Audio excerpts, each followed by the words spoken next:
Hello, everybody. You are very welcome. Yom Yerushalayim Sameach. Thank you for joining us for this very special celebration of Yom Yerushalayim.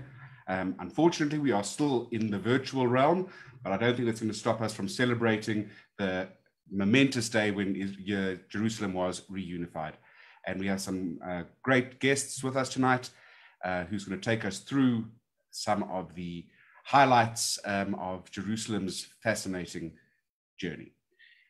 With that, I would like to quickly take you through a little bit of housekeeping. We want to hear from you in the chat, but this is a webinar, so when you go into the chat, you will see there's an option to either send a chat to all panelists or all panelists and attendees. If you send a message to the panelists, our panelists will be able to see them, but not the general attendees in the audience. So select all panelists and attendees and let us know where you're from. Say hi, we want to hear from you. You can also, throughout the webinar, type your questions either into the chat or into the Q&A box, and we will get to those at the end. So, thanks to you once again for joining us. It is now my great pleasure to introduce you to Ilan Kaplan, the chairman of Mizrachi South Africa, to do an official welcome and to kick things off. Over to you, Ilan. David, thank you very much. Yom Yerushalayim Sameach, everybody. Welcome. On behalf of all of us at Mizrachi, my executive director, Stacey Dembo, as well as our good friend, Michael Seif, and everybody at the South African Zionist Federation, welcome, welcome, and thank you for being with us on this very special evening. It's no coincidence that both Yom Ha'atzmaut and Yom Yerushalayim fall in this period of Sfirat HaOmer between Pesach and Shavuot. We obviously count 49 days between Pesach, when the Jewish people became a nation for the first time, building up momentum all the way to Shavuot, where we were privileged at Har Sinai to have Matan Torah, to get the Torah. Now, I think we can draw a definite parallel between Pesach and Yom Ha'atzmaut as a national holiday, a holiday of the Jewish people becoming an official nation, as well as another parallel between Yom Yerushalayim and Shavuot. Yom Yerushalayim for us as a Jewish people, after 2,000 years, to come back to Jerusalem, to come back to Har HaBayit, to come back to the Kotel HaMa'aravi, that was the spiritual rebirth of the Jewish people, just like Shavuot and the time of giving of the Torah was the spiritual, coming of age of the Jewish people at the time. We've got an incredible speaker tonight, Yaakov Selavan. Yaakov, I'm personally looking very excited, very forward and excited to hearing about what you have to say. But I must tell you, Yaakov, I've noticed that you're an officer in the famous and iconic 188th RDF Armored Brigade, otherwise known as Barak, the Lightning Brigade. And just to tell everybody, just so they know about this famous brigade, this is a brigade that has been looking after the security of the state of Israel in the northern border and primarily on the Golan Heights since the establishment of the state. This is a brigade that took the brunt of the Syrian onslaught on the Golan Heights during the Yom Kippur War and single-handedly, with a few tanks left, pushed over 1,000 Syrian tanks back and off the Golan Heights. And as far as I'm aware, Yaakov, this is also a brigade that was the first one to adopt the Merkava tank, if I'm correct. So just speaking about the army, we mustn't forget tonight the debt of gratitude we have to Colonel Mota Gur and his Tanchanim in liberating Yerushalayim and liberating the old city. Welcome, everybody. Welcome to all the wonderful congregations and shuls that have partnered with us from around South Africa. Yom Yerushalayim Sameach. Thank you, everybody, for being with us. Thank you. Yaakov, over to you. Okay, let me just make sure my screen can be shared and I'm off. Okay, wonderful. There we go. Okay, so first of all, good evening, everyone. Good evening, folks. Before I introduce myself, I just want to say 4.5 years ago, as I was getting prepared to leave the IDF after almost a decade of service in the 188, as Ilan said correctly, I was thinking about my future. What do I want to do? And I realized that I want to be a storyteller, or call it a public speaker. So I started learning from the best speakers in the market, in the field. I would watch them online. I would go to lectures because I wanted to see how does it work. And one of the first things I learned from public speakers is that wherever you go, you always start with a lie. What is this lie? You always tell your audience how excited you are to be with them tonight, right? It will sound imaginary, but a year and 2 months ago, I was actually in a speaking tour in the United States. 8 days, 8 different cities. Every day I landed in a different city. It can be Miami, Florida. It can be Boston. It can be Atlanta. It can be New York. And every time I came somewhere, I was so excited to be there. It was my childhood dream to speak in Boston / Jacksonville / Miami. After I said that, you'll have to believe me. I'm being very honest right now that I'm very excited to be with you tonight. And I know you don't believe me after what I said, but I'll tell you why I'm more than excited tonight. And I'm taking you back just almost 7 years ago to the summer of 2014. The 188 Brigade is actually down in Gaza. We are fighting in what's called Tzuk Eitan, Operation Protective Edge. Bloody hot days, July, August 2014. And after a few days of battle inside Gaza, we come out to refresh ourselves, to get ready for the next mission. And I'll never forget that afternoon. It was, I think, a day before Tisha B'Av. Suddenly, a truck comes to the field. Remember, we're on the border with Gaza. The truck is full of Ben & Jerry's ice cream, and it has a big sign on it that says, "With love from the Jewish community of Johannesburg, South Africa." And aside from the fact that I ate 8 pints of Ben & Jerry's in one day, I think that's a world record, I must tell you that it was one of the greatest moments, not even my service, in my life, because I felt Jewish unity. Suddenly, my soldiers were like, why are these guys from South Africa caring about us? We understand why the people from Jerusalem and from Beersheba are sending us ice creams. Why are those people who live in South Africa, what do they care about us? And you explain to them, I explained to the soldiers, guys, we're not just here for ourselves. We're protecting the whole Jewish nation. And they feel we're protecting them. And this is their gratitude. And I must say, first of all, as one of the highlights of my service, every time I have someone from South Africa, even if it's one seminary girl, which I had last week, a seminary from Jerusalem, there were 50 girls. I heard one was from Johannesburg. I told her the story. And secondly, in honor of you, the moment we finish, I got here some good Ben & Jerry's to celebrate Yom Yerushalayim. So with that said, now you can believe me, I'm very excited to be with you. And for me, I have a lot of gratitude, a lot of hakarat tov for the community in South Africa. And just by the ice creams, I know how great you are. My name is Yaakov Selavan. And today, as Ilan mentioned, I serve as a reservist, as a major in reserves in the famed 188 Armored Brigade. Today, I serve in reserve as the unit's COO, Combat Operations Officer, and also as an IDF motivational speaker. I won't talk about that tonight, but we're going to have a question and answer session in about 40 minutes. So I can talk about that also, of course. 2006 was my last year in the Army in the 188 as the unit's COO. So I advanced a lot in the past 5 years. And I told you I took part in different combat operations, including Protective Edge, Tzuk Eitan. And for those who are parents to teenagers here, after all of this record being set, I just want to give you a little gift. I told you, you guys send me ice cream. So I'll give you a little gift. That gift is called hope. This is me in 2006. Okay, so there is hope. Your little punk at home, he'll be okay at the end. Don't worry. Now, what I want to do with you is listen. It's going to be a bit challenging for me because this program is in honor of Yom Yerushalayim. I was born and raised in the old city of Jerusalem. The Western Wall was my backyard.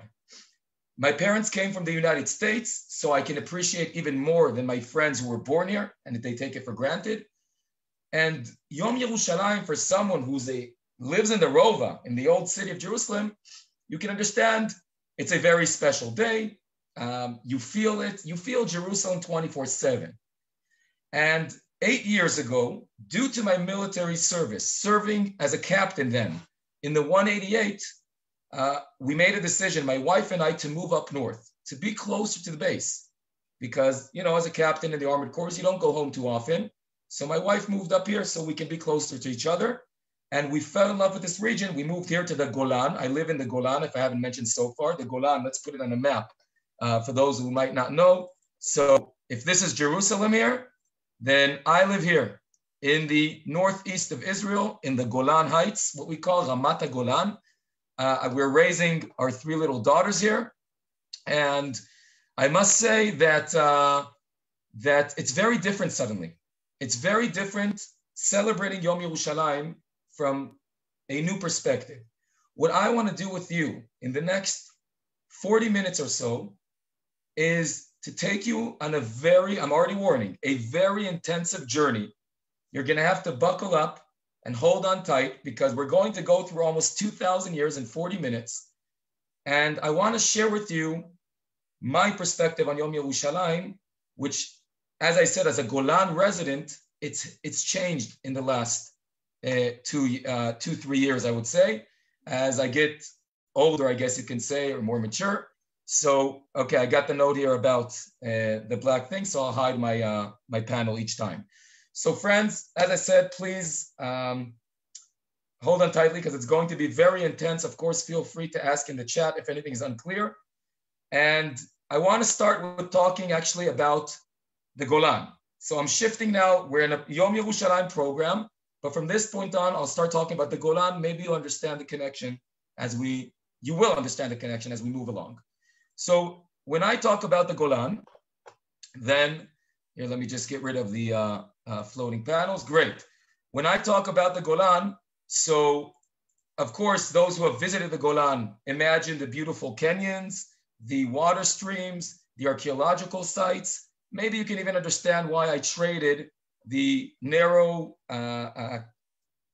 streets of the old city of Jerusalem in raising my girls in this nature. But now let's talk about why the Golan is so important. So friends, number 1, real estate, location, location, location. Let's look at a map for a second. I'm going to bounce back and forth with maps and myself. And I want to show you our first map for tonight. This is a map of the ancient roads that cross the Middle East. And if you look here, you'll see, I'm putting here, you can see there's a road here crossing the deserts from Babylon, from Persia to Israel. Now remember, friends, Israel is located between 3 continents. We have Europe, right? We have Asia, and we have Africa. And you have these crucial roads. And this road is very dangerous. It goes through the desert. You have 2 more roads. One is here marked in red, which is called the King's Path. And it goes here, down here, goes into Israel, then goes through what we call today Jordan. The second road is marked here in purple, and that is what we call the Via Maris. The Via Maris, which is the path of the sea. Now, if I put now the Golan on the map, remember I circled the Golan before, note that both ancient, crucial, historical roads go through the Golan. But that's not it. Okay, that's not it. The second thing is, remember, what do we call the Golan? We call it the Golan Heights. When I sit in the highest region in Israel, in the Golan, I'm controlling 2 crucial things. Remember, we're in the Middle East, a dry region. Water is crucial. And when I'm sitting in the Golan, up in the mountains, I'm controlling the waterheads of the Jordan so-called river, and I'm controlling the most important water source in the region, which is the Sea of Galilee, the Kinneret. So that will explain to us why the Golan is so important. With that said, friends, now let's start our journey in the time tunnel. And I'm taking you back. This is not a history class. Remember, I'm a storyteller. I'm not a historian, even though I study a lot of historical things. I'm a storyteller. And I'm giving you my story of Yom Yerushalayim through my perspective. And the story in my eyes starts in the year of 66, the Great Revolt. The Jews revolt against the Romans. Remember, Judea is a province in the Roman Empire, and the Jews now are going to the Great Revolt. When the revolt begins, the Romans decide to go straight to the heart.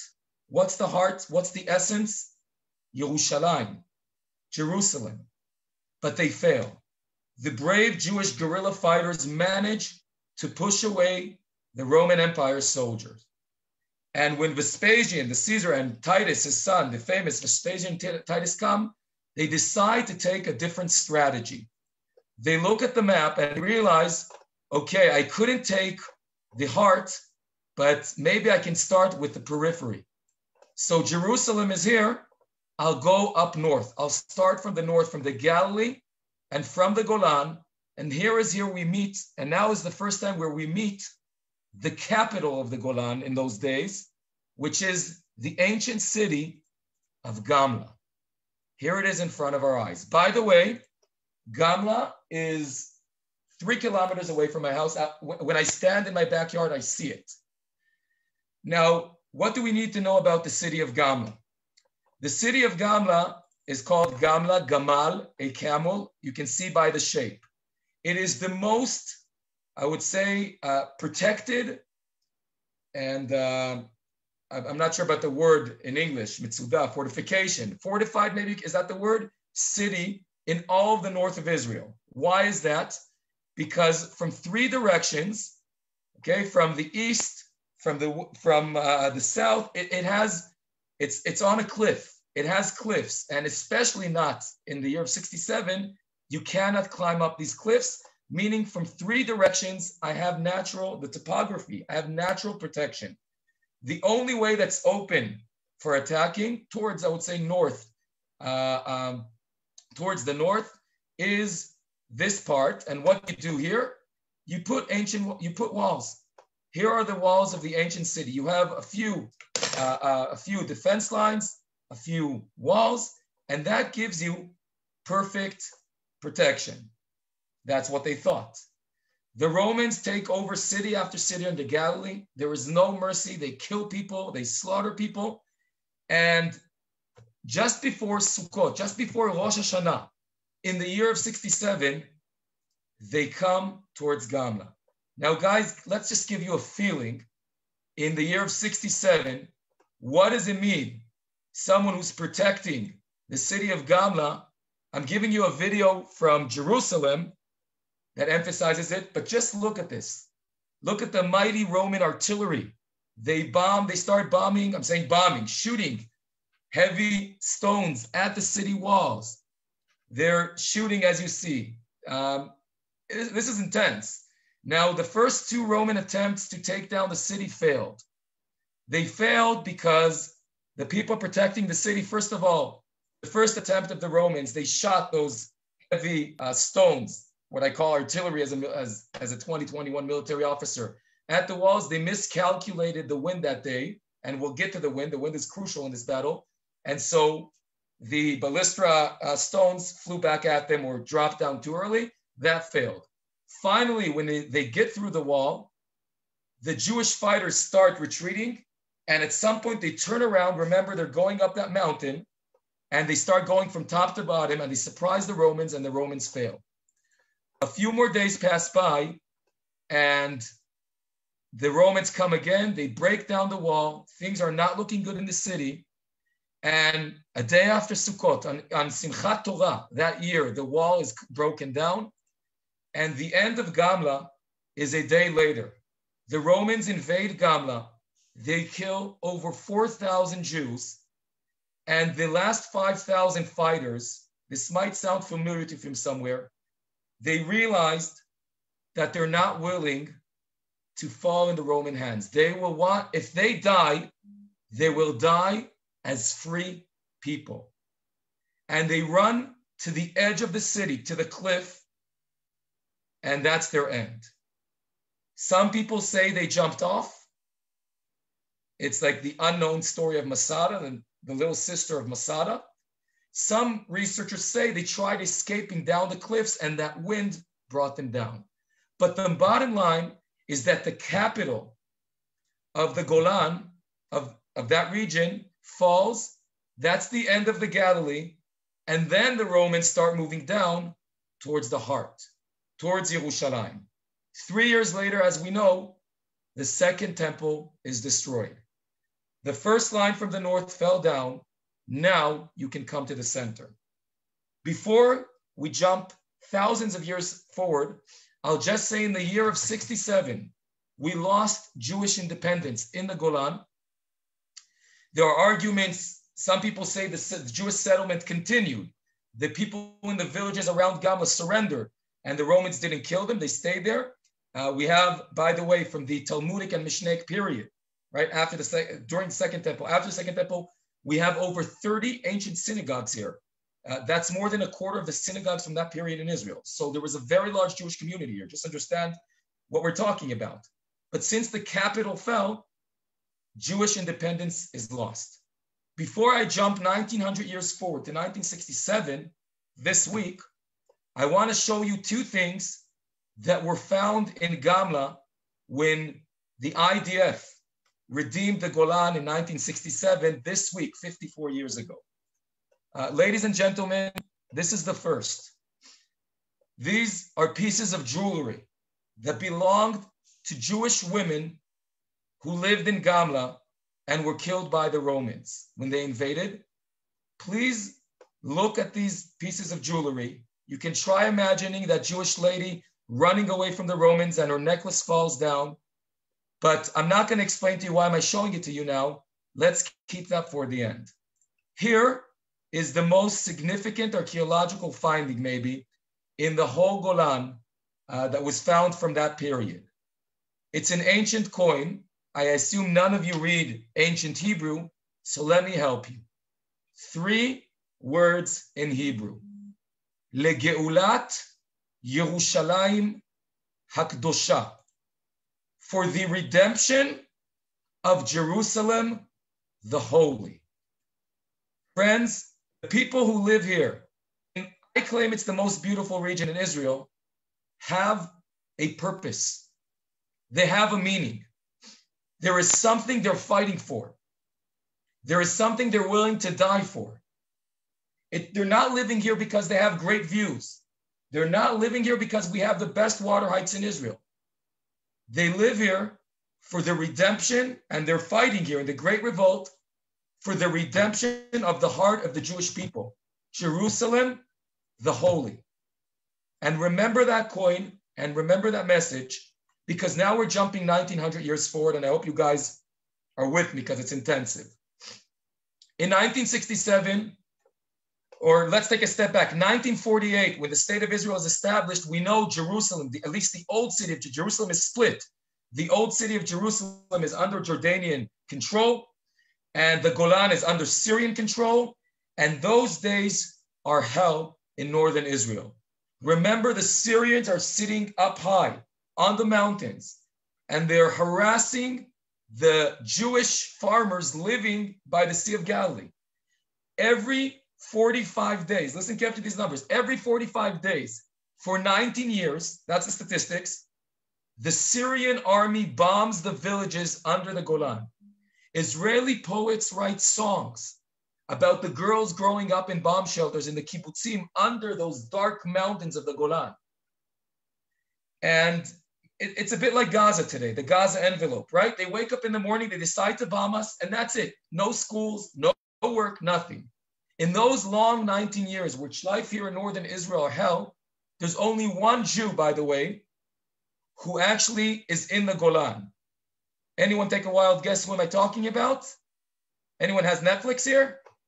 So the only Israeli or Jew we know of that visited the Golan those days is the famed spy from Netflix, Eli Cohen, who here in the middle, who visited the Golan 3 times in those years and gave Israel crucial information, which Israeli Prime Minister Levi Eshkol said in 1967 saved the lives of hundreds of Israeli soldiers.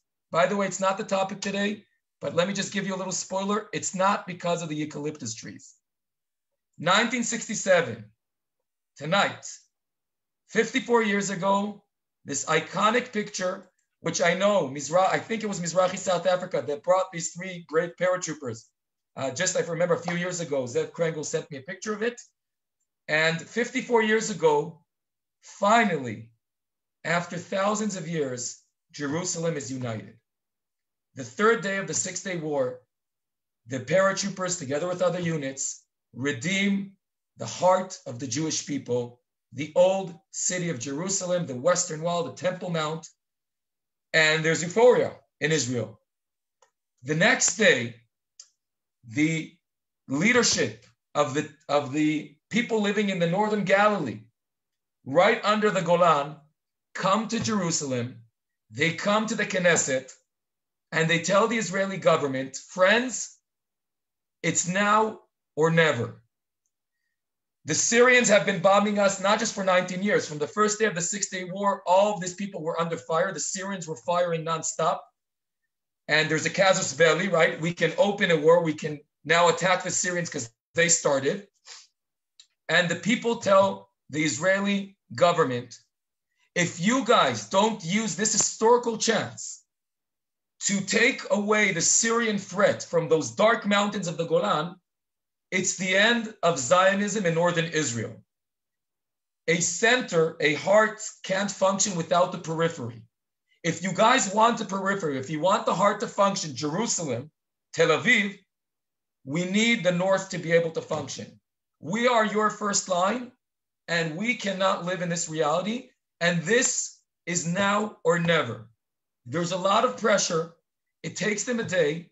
And in the 5th day, the IDF goes up the Golan, up the slopes of the Golan. It takes the IDF 3 very tough battles and then 2 days of just driving through because the Syrians just run away. And within 2 days, the Golan returns under Israeli control. As I told you, the excavations begin. Over 30 Jewish villages and synagogues from the Mishnaic and Talmudic period. And the people coming up the Golan have a feeling, wow, we came home. Because we're now 1900 years exactly after the brave fighters of GAMLA were leading the Jewish community here, Jewish independence returns to this region. 6 years later, the 1973 war, my unit, the 188, is protecting the border. We're not going to talk about that now. Friends, if it hasn't been intense so far, what I want to dedicate our last 15 minutes or so is to talk about our place today as Jerusalem's first line of defense. And I want to start it actually with talking about the end of the 6-day war. We have, the Arab League gathers up in Khartoum. Sorry, I'm not pronouncing it with the South African or English accent. In the capital of Sudan, Khartoum, there's the Arab League convention. There's the Khartoum resolution that says the famous 3 no's. Friends, please remember this. I'm building here a puzzle with you, and every little piece is important. No peace with Israel, no recognition of Israel, no negotiations with Israel. And now, remember this resolution, and let's talk about Israel's most dynamic and unexpected border, which I'm talking to you 4 miles, 7 kilometers away from. Friends, I'll need you now to be active on the chat. I live, as I said, 7 kilometers away from the border with Syria, looking that direction. And as you know, for the past decade plus 2 months, there's a civil war happening in Syria. Can anyone use the chat and tell me who are the players in this war? Who are the actors in the arena? Go for it. I'll use the chance to take a sip of water.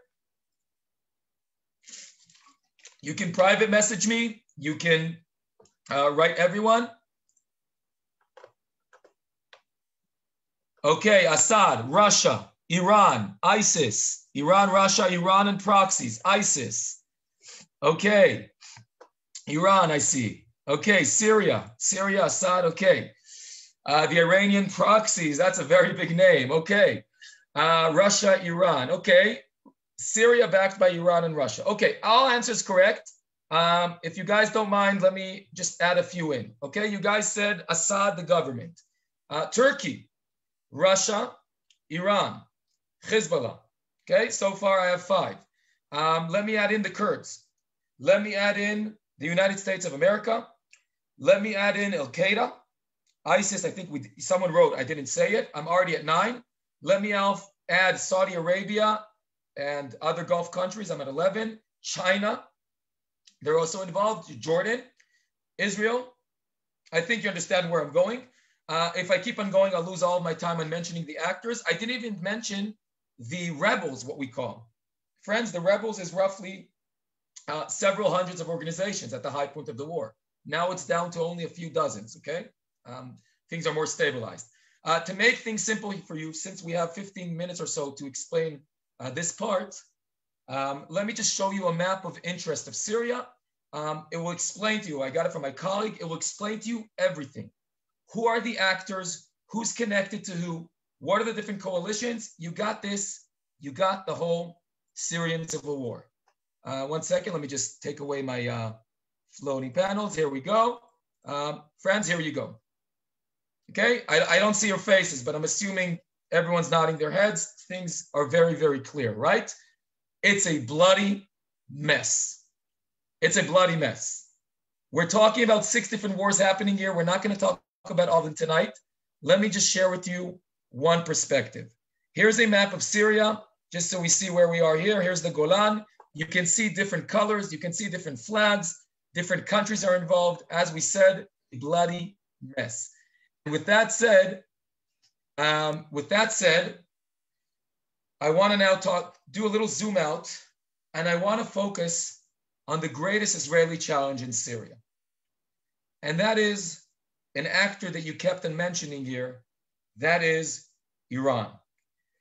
Let's take a step back for a second, okay? We spoke about, forget the Ben and Jerry's. I spoke about the ancient battles of the Golan in GAMLA.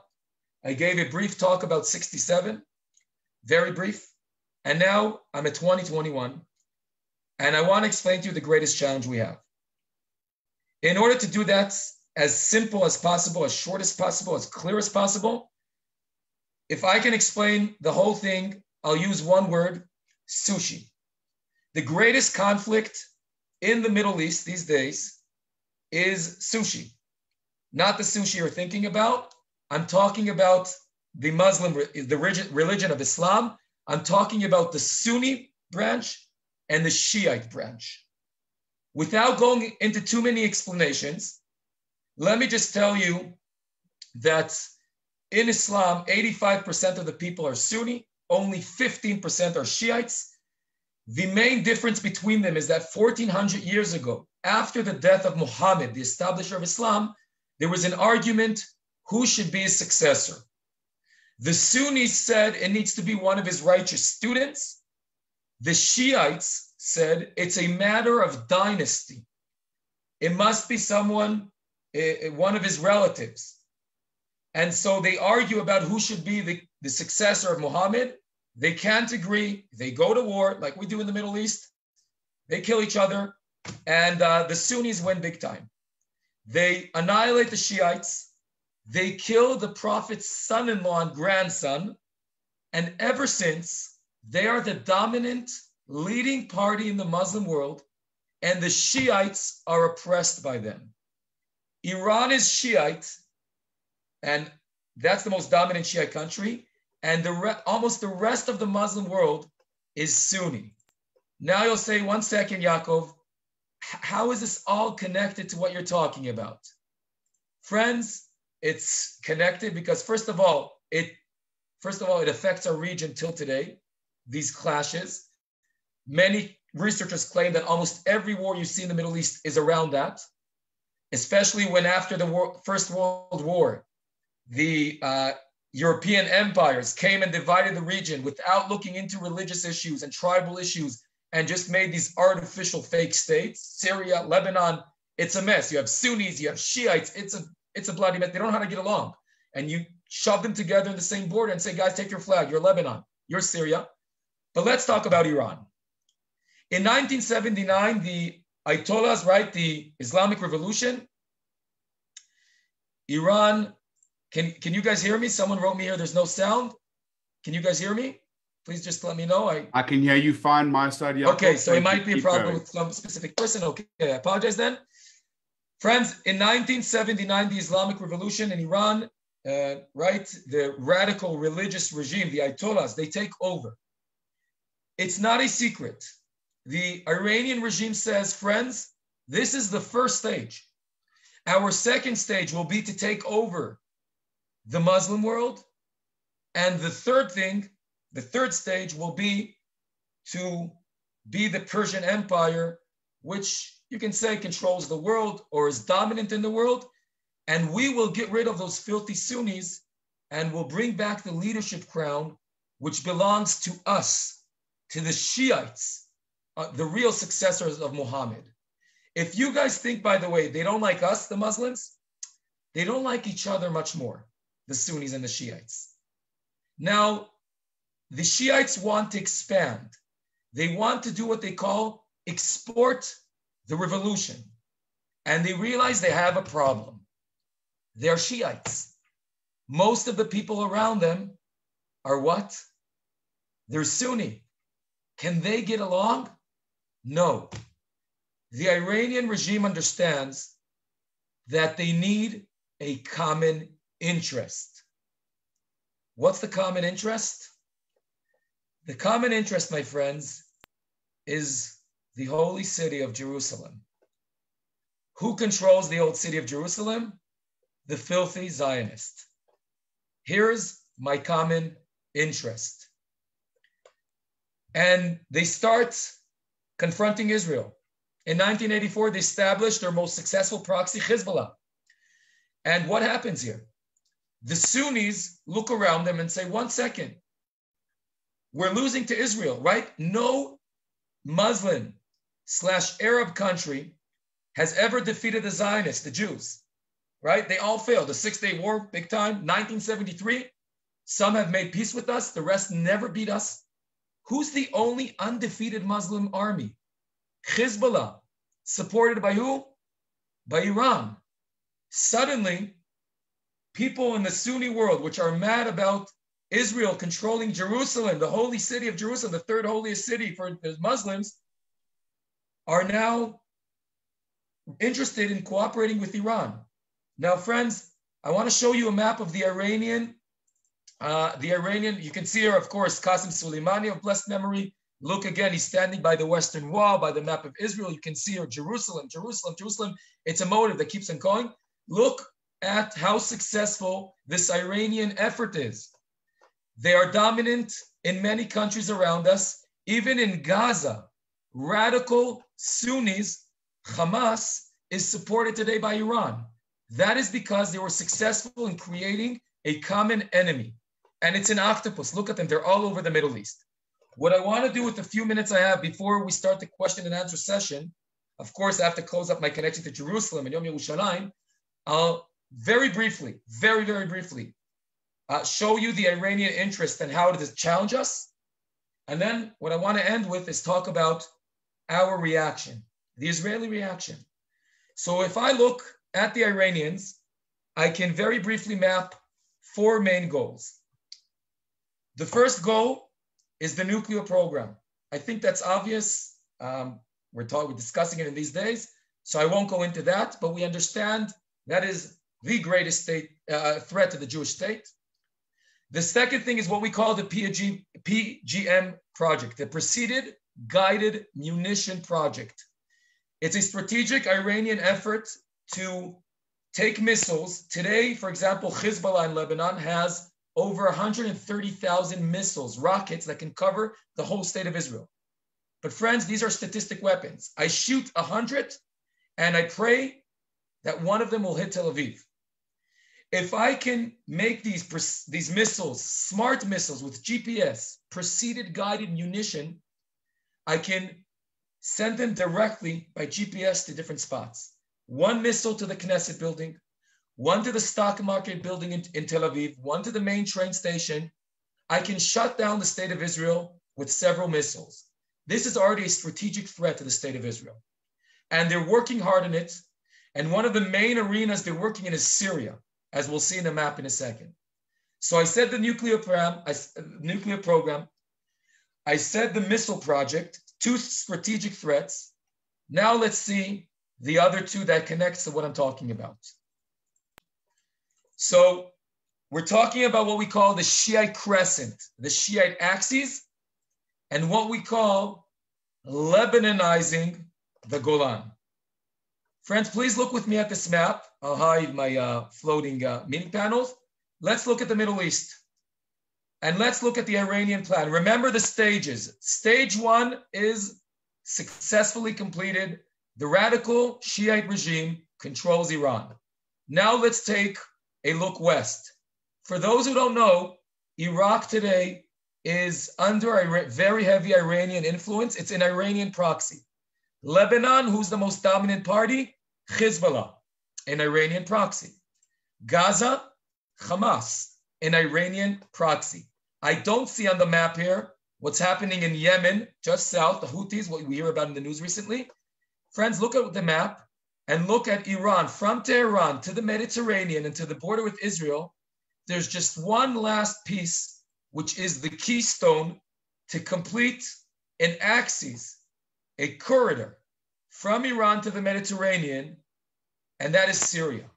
And if I get Syria, all that's left for me to do is go down to Jordan or to Saudi Arabia or whichever country I choose, including Israel. By the way, it's probably not going to be us. It's going to be Jordan, Saudi Arabia before.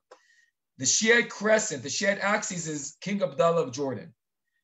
And when you talk about Lebanonizing the Golan, what they're trying to do the past few years, especially since 2018, the last 3 years, is create a front line. We said they have a front line in Gaza.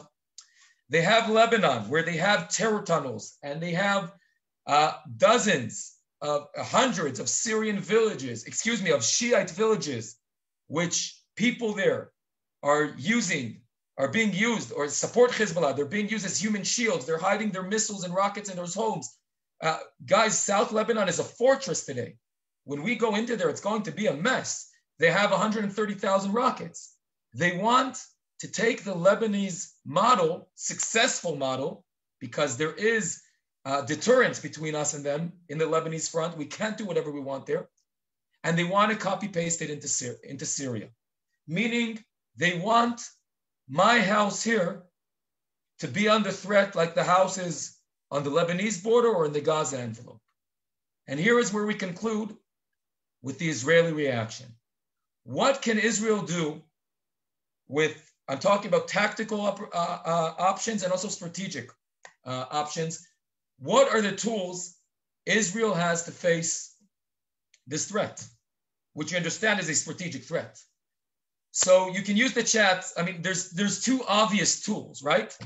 The first obvious tool, of course, is military. Use your military force. Friends, first of all, this morning, an Iranian ship blew up on the shores of Syria. No idea how it happened, but I'll just tell you, my friends in the Israeli Navy are very, very busy in the last few months. The second thing I'll say is that this past Friday night, Iranian troops in eastern Syria, meaning by the Iraqi border, think how far that is from Israel, were mysteriously struck from the air. This sounds maybe crazy to you, but this is almost a weekly routine. In the past few years, the IDF conducted, or someone conducted, forgive that slip, there have been hundreds, if not thousands of attacks, over 1,200 attacks against Iranian targets in Syria. From deep inside in the east, in the desert, to my backyard here, the Syrian front. Sometimes, friends, I sit here just behind this window. I have my barbecue. I have a barbecue with my friends. We hear suddenly noises in the sky. Sometimes we'll even see the blur of missiles flying towards Syria. We take out our phones. By the way, we don't stop eating. We're still eating the steaks because we're used to it. We take out our phones. We start looking on Facebook, on Instagram, on Telegram, and you already see on social media the rumors which Iranian target just blew up. That's our life here for the last few years. We see it in front of our eyes. So the military option, of course, is very clear to you. The second tool we have, just like every country, is diplomacy. Take the American sanctions, which brought down the Iranian on their knees, And without going into political views, I'll just say they were holding on and hoping the American administration will be replaced, and it was replaced. If President Trump would win the elections, the Iranians, that would be very bad. I'm not going into what does it do to America, but I'm saying as in the Israeli perspective, it was too good to be true. Those sanctions were pulling Iran out of Syria. They didn't give up on their plan, but they were running out of money. They couldn't even pay their fighters here. The amount of Hezbollah fighters till a few months ago here in the Golan was the lowest since 2011 due to those sanctions. So that's diplomacy. Of course, we work with the Russians also. We have some different agreements with them where we warn them before we strike in Syria. They close their eyes very tightly. We bomb the heck out of the Iranians. And then, of course, they condemn us on the news. But I want to take you to a very interesting diplomatic effort. Friends, remember what Iran did to us. Iran used us and Jerusalem as a common interest, a common enemy, as there's, I would say, a step in the door, right, to the Sunni world. And in the last few years, with what's happening just here in Syria, and the people in the region are seeing what the Iranians are doing here and how they're taking over this region, they realize they're next in line. Saudi Arabia, even Qatar, Bahrain, United Arab Emirates, Sudan, all of these countries said, oh my God, all of these years, we thought the Jews are the problem. Now we understand the greatest threat are the Shiites. Who can help us against the Shiites? The Jews. We turned Iran into the common interest, which we used as our step in the door to the Muslim world. It was in the closet till just a few years ago. Friends, remember that the 3 no's in Khartoum, Sudan, 1967, 54 years ago. In a few weeks, it's going to be 54 years. So here's another Khartoum resolution, the Abraham Accords. Sudan signs a peace agreement with Israel. And this past December, I hosted the first delegation to the Golan from Bahrain and from the United Arab Emirates. They came here to the Golan, and I stood there on the Syrian border, giving them a briefing, and we were standing there talking about our common enemy, our common interest. I must tell you, it was more than common interest. I felt love there. My friend, my neighbor today brings baklawas, traditional Arab, Oriental Arab pastries from Dubai. Golan Heights Wines. It's the first winery in Israel that signed a deal with hotels in Dubai. I get pictures from my customers. They're in Dubai in a hotel, Hilton Dubai. They're sending me pictures of Golan wines, by the way, excellent wines. So that's diplomacy. And again, if you would tell me 10 years ago, we'd have 4 peace agreements. We'd be hosting delegations from here in Khartoum, the big symbol for the 3 no's, right? Israelis will be welcome. I will tell you guys, you're on crack. But this is what happened here. And it's a lot because of what's happening in the region. So we have diplomacy, we have military. I'll very briefly give one more thing, which is baby diapers. And I'll make it short because I want to conclude and leave you questions. So I'll say our third way to confront Iran was passed through baby diapers. Yes, through baby diapers. You can stop Iran with baby diapers. Any idea how? Friends, we're living here in the Golan. From March 2011, when the Syrian civil war begins, in the first 2 years, Assad was still here by the border. And then from 2013 to 2018, the region was controlled by ISIS, Al-Qaeda, and a bunch of radical groups. And this region was in a humanitarian crisis. There's no government. There's no functioning medical systems. And the people here need help. We stepped in. The IDF, the Israeli Defense Forces, conducted Operation Good Neighbor, in which we took over 6,000 Syrian people into Israel to get treated in Israeli hospitals. We treated tens of thousands of more Syrians by the border. Every day we sent into Syria. Here are just a few views, but here we go. Look at this. This is from the headquarters of Operation Good Neighbor. Baby diapers and coats being sent into Syria. I can go on and on with the numbers. How is this connected to stopping Iran? First of all, I want you to look at why we did it. We did it because we're Jewish, and you see what it says here. We cannot be silent anymore. We cannot stand by. We're Jews. We cannot stand by when we see people suffering. That's the first reason why we did it. But the second reason why we did it, to stop Iran. These baby diapers, these medicines, these coats helps us till today to stop Iran. Because when I spoke about Lebanon and Gaza, so we spoke about the 3 rules of real estate: location, location, location. What are the top 3 rules for a guerrilla/terror organization? It's very similar. Locals, locals, locals. It all relies on local support. If I don't support you, I won't recruit my children. I won't allow you to recruit my children. I won't allow you to dig tunnels for my schools, for my mosques, for my homes into Israel. I won't allow you to use me as human shields. Every time a Western army met a guerrilla group in the 21st century and back, right, Vietnam, Philippines, etc., 20th century, every time, who won? The side that was able to reach out to the locals. Because it all depends on local support. A Western army with international warfare law, it's almost impossible to beat such an organization when they're using their people as human shields. If the people don't support them, they'll spit them out. So what did we do? We used that window of opportunity for 5 years, and we reached out to the locals. And we gave them diapers and baby formula and food and medicines and coats, and we saved their lives. And there's a whole generation growing up in Syria knowing we're not the devil. Now, friends, some of them used us. Some of them are against us today. But I'll say, first of all, from the intelligence perspective, that we see in the last few months that the civil war is rising again in the region. They're trying to push the Iranians out. They're telling Assad, we don't want the Iranians here. The Iranians are fishing by the border. We don't want them here.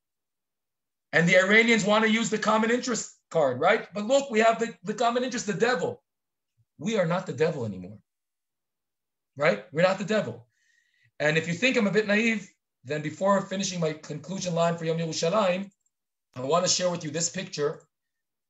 And this is a picture drawn by a 7-year-old Syrian girl. I took this picture in my friend's office. He was the commander of the operation. And this is a 7-year-old Syrian girl thanking Abu Yaakov, the father of Jacob, or the son of Jacob, for saving her life. A 7-year-old Syrian Muslim girl with this beautiful flag. Again, it's imaginary. We did the right moral thing. This also served our interest.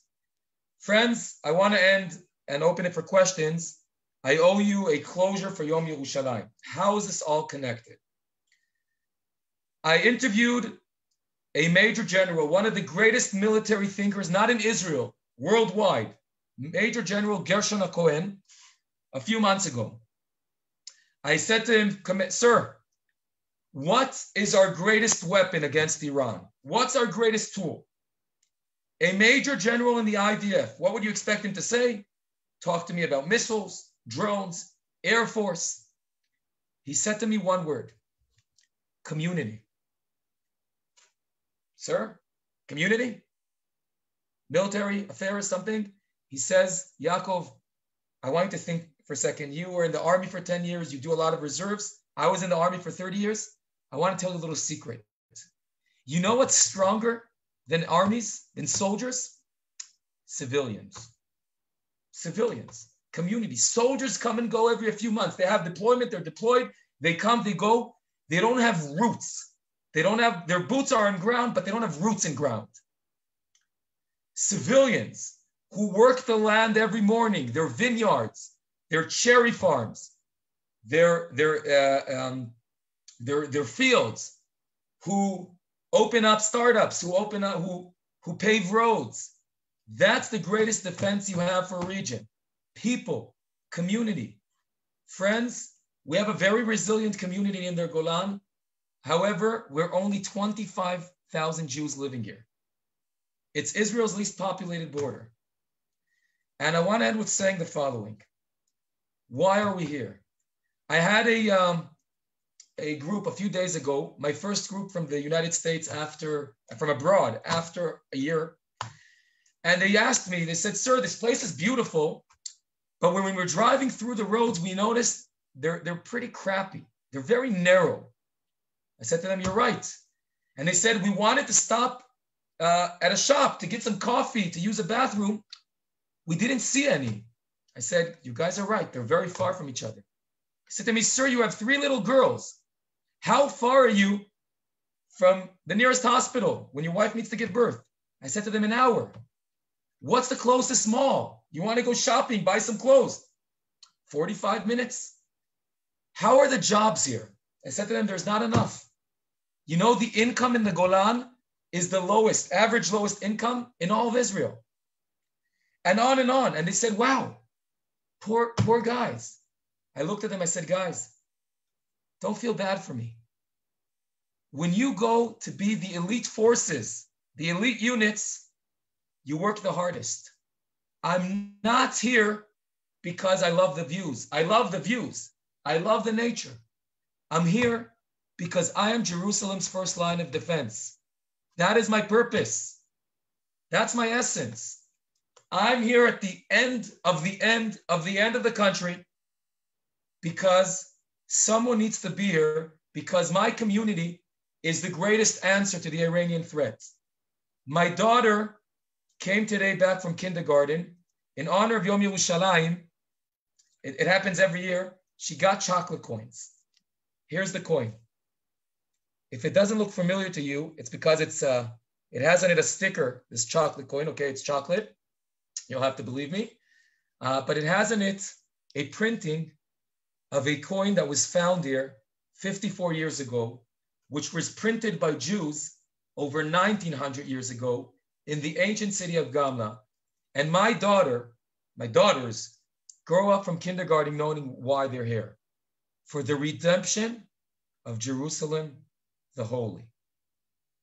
We have a purpose. We have an essence, and that's why we are here. And from the youngest age, that's why we're raising our girls always. That's why the story of GAMLA and this coin is part of our essence. That's why we are here. And I think each and every one of us needs to ask themselves on Yom Yerushalayim, not what happens in Jerusalem, where am I? What's Jerusalem for me? What's my job in the redemption of Jerusalem the Holy? Friends, I hope, wow, I'm a bit late. Thank God you're not British. I'm like 10 minutes late, 15 minutes late. So friends, questions and answers. I'm here for you. Go for it. Yaakov, firstly, thank you so much. Before we get to the Q&A, I'm sure everybody, we have 250, 260 attendees hanging on your every word. Please give Yaakov a huge round of applause in the chat, a virtual round of applause. You said at the very beginning, you wanted to be a storyteller, and Yaakov, I can honestly say that you have definitely become a storyteller. So thank you so much for that wide-ranging discussion. And I love that it was so current as well, because Jerusalem is still alive and thriving and still very much a busy city. So firstly, I also just want to say thank you to you and all the people like you over thousands of years who have dedicated themselves to protecting what you said is the heart, the city of Jerusalem. So thank you for that. And we will be asking you a little bit of a question about your IDF experiences first. But okay, if I may, just before the questions come in, you said you grew up in the old city of Jerusalem, which is a place that has a history thousands of years old. Very briefly, I'm just curious, what is that like? And what do you think that experience in your youth affected you? Wow. I'll be honest with you. When I was 8th grade, I was such a mess in 8th grade. My parents sent me abroad to live a year by my grandparents. I come into the school in Atlanta, Georgia, and everyone was all over me. You're from the old city of Jerusalem.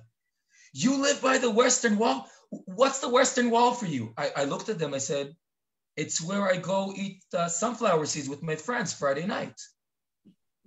I took it for granted. I don't know, that's what we do, right? We go, the praying was boring for me as a child. So, you know, I sat there eating sunflower seeds. And people looked at me like, and when I came back to Israel after that year, suddenly I started appreciating it.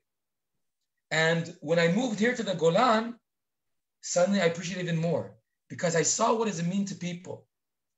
And growing up, I can say today, my father's a tour guide and archaeologist. My older brother is also an educator. He educates through archaeology. You're walking on history. I showed you this chocolate coin that's falling apart here. My parents at home, when we had to build a bomb shelter and we wanted to use it as a storage room, we found ancient coins from the Bar Kokhba revolt, just under us. We grew up touching history, and it's an incredible feeling. It's today when I take my daughters and we walk around the old city and I show them where I grew up, and they're so proud. Yom Yerushalayim today, they went to kindergarten saying, everyone's talking about the old city. My father's from there. My grandparents still live there. They live just by the Western Wall. They're so proud of it. And for me, it's an incredible thing. Just, you know, knowing I grew up, it's the most intensive place on earth. You can understand why I needed the nature here after that. It's just amazing. You really get a very strong historical conscience when you live there. There's no other way. Wonderful. Can I answer a question that I saw? Please, of course. Someone sure. asked about the necklace. Thank you so much for noticing. Friends, we're talking about a stronger community in the Golan and bringing here more people. So the first line north will be stronger. We had a historical moment in March 2019. New diplomacy, which has already gone from the world, but the most famous Twitter account in the world tweeted about the Golan, right? The American president recognized Israeli sovereignty over the Golan. Why is this such an incredible moment for us? Friends, again, I'm not talking about the president himself. I'm not going into politics. The most famous Twitter account in the world until it was shut down wrote the words Golan Heights. You guys know where it is, I'm assuming, after this talk. How many people know about it in the world? How many people the following days did the following act on Google and wrote, what the heck is the Golan? What's important? And suddenly, international media was coming up to the Golan. I became one of the leading spokesperson here as one of the only, our mayor doesn't know a word in English, our deputy mayor doesn't know, the CEO, no one knows a word in English, they call me. And the guys from all these channels are coming and they're saying, we wanna interview you by the border. I said, guys, 1 second, it's great to be by the border, but have you guys ever, you drove 3 hours from Tel Aviv. Have you ever tasted the Golan wineries? Let's go have some good, we have here 26 boutique wineries, award-winning all around the world. Come drink some wine. Have you guys seen our grass-fed cows grown here by the border? Have you seen the ancient synagogue we repaired using cutting-edge technology after 1,500 years after it was destroyed in an earthquake? Come, let's take you around. And suddenly, all around the world, there are reports about the wines, about the steaks, about the archaeology.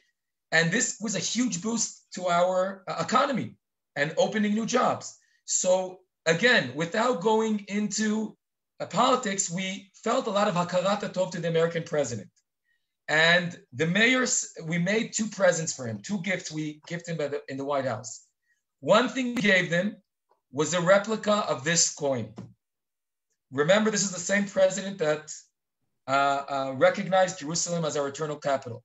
The second thing was a local artist took these pieces of jewelry that were found in GAMLA that belonged to that Jewish lady escaping from the Romans in 67 when the city is destroyed, and she made a necklace for the first lady from making a replica of that jewelry. So that's just another point where we took that historical connection and made it alive. Any other questions? You go for it, I'll answer. Thank you, Yaakov. So we've got a couple of other questions, and I'm going to summarize them all into one final question, which I think is you can take us home. And that question is really, what do you feel or predict the future is going to hold? Specifically, there was a question about what is Israel going to do about the current violence in Jerusalem? But even longer term, do you feel good? In between, what do you think the future holds for Jerusalem and Israel? Wow. I thought I was intense. That's an intense question. Let's start talking about what's happening right now as we speak in Jerusalem. It's very hard for me to discuss. I think it's happening right now. Every little tactical event, if God forbid, one person dies on each side, everything can go, right, be very turbulent. So I'm praying that first of all, things will settle down. Jerusalem Day will be over, Ramadan will be over, and maybe things will settle down. That's what I pray for. It's very hard for me to talk about what I think we should do because my expertise is military affairs, and I think this is more interior security, police. I will give a broader perspective, which I hope, I think we're in some sort of watershed line, which unfortunately is tilting one way, but it's still not too late. If you would ask me this question a little bit over half a year ago, I would tell you the future is very bright. I just finished briefing a group from Bahrain, United Arab Nations, Saudi Arabia is standing in line, Iran is pulling troops away from the border because there's no things. And it looks like more and more bridges are being built, with the Arab and Muslim world. Within Israel, this past November, I was accepted to a leadership program. We are 18 young social activists from the Galilee and the Golan. And I don't know if you guys know, in this region, we're not the majority. Most of the Galilee and the Golan is not Jewish. We have Druze, we have Arabs, Muslims, Christians, and 50% of this program, I have Arabs, Muslims. They're fasting in these days. And this was just one project out of many where we said, we don't agree on many things, right? I don't agree with you on Al-Aqsa, right? But we have so much in common. And we spoke about the low income, etc. Why punish ourselves because we don't disagree on one specific thing if we can build bridges? Look, there's peace with countries in the Gulf, and we guys were living together, city, town, village by village. Why can't we be friends? And we're working now on different programs, Jews and Arabs, Muslims, together to bridge the gap. So when I take these things, this is the bright future. And we see it, by the way, I'm not going to go into politics, but we see it also in the political movements where the Arab parties are working on, right? It became legitimate to build a future with them. We don't agree on many things, but you can see it gives me a bright future. On the other hand, I'll say that when I talk to you now 7 months later, half a year later, we see the Iranians are gaining more and more confidence. The sanctions are about to go down the drain. The money is going to start running into Iran and deals. And of course, the money's not going to go to their collapsing economy. It's not going to go to the people who are now in a disaster because of COVID. It's going to go to the guys here in Syria. It's going to go to Hezbollah. It's going to go to Hamas. And that's why I'm very worried. 2020 was some sort of watershed line. And unfortunately, it looks like the international community is allowing it to go in a very negative way. And that's why, with all of the optimistic thing, I think on one hand, I'm very worried. On the other hand, it's not my job to start dealing with those strategic issues. What I can do is continue building the bridges here with the people who live around me. And I can tell you even now, as we speak, I have here on our WhatsApp group text messages. Let's talk tomorrow about a leadership program for graduates from Arab high schools. We have a plan talking about helping Arab women and Haredi women, ultra-Orthodox women in the Galilee have higher incomes. With everything happening in Jerusalem, we're still working together. So I'll end on that note. I want to end on a positive note. Absolutely. Thank you, Yaakov. And once again, thank you for maintaining that first line of defense, because as you say, it's going to take a multi-pronged approach to get the best results. We've got so many more questions. I've got hands raised in the audience. I'm sorry we haven't got time. But if you do send us your questions in the chat, we will forward them on to Yaakov, and he can. I'll put my email address right here. Wonderful, thank you. You know what? I'll also put on the screen in a second my Facebook, my Instagram. Feel free, go for it, and thank you so much again. Thank you. To wrap things up, and to also please give you an official vote of thanks. It's my pleasure to introduce Michael Seif, the Executive Director of the South African Zionist Federation. Thank you, Dave. Thank you.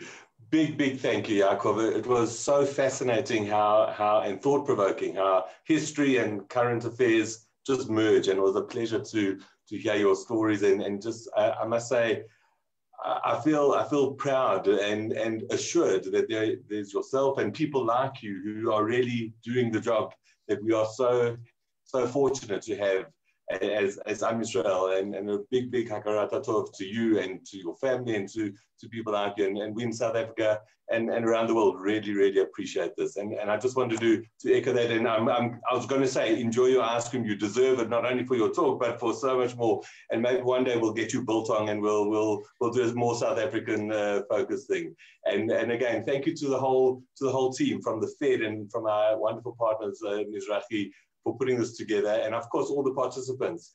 It's been a pleasure to see so many people coming on the call and asking interesting questions, and I think we may have to lean on you again and do something similar in the future. So we really look forward to that.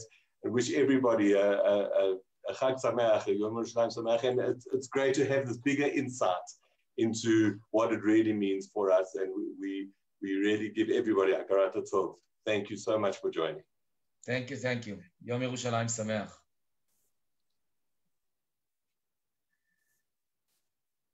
Thank you so much, Michael and Yaakov and everybody. Before we go, I would like to mention two upcoming events that you might want to know about. On Monday, the 10th of May, there is the Yom Yerushalayim Rikud Degalim, which is the annual flag parade. You can join the celebrations live from Mizrachi World Center in the heart of Jerusalem. There are all the details there, so don't miss that. And coming up on the 20th of June is a virtual Aliyah Expo. So save that date. You'll have experts on hand to talk about all your Aliyah related questions. So those are our two events that are still coming up.